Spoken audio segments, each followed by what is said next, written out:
This is a look at the genuine Gerber 86987 hot ceramic cartridge. As you can see there,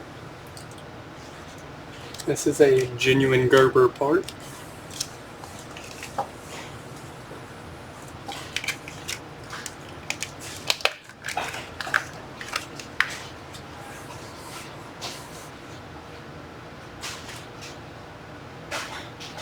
We'll get a few measurements here. Across the bottom is about 3/4 of an inch.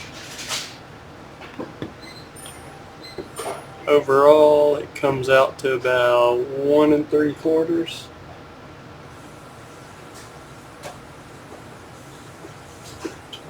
Here's about 1/4 of an inch.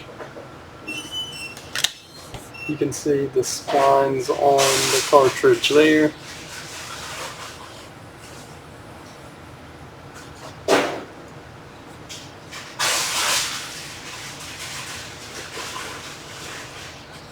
Once again, this is the genuine Gerber 86987 hot ceramic cartridge.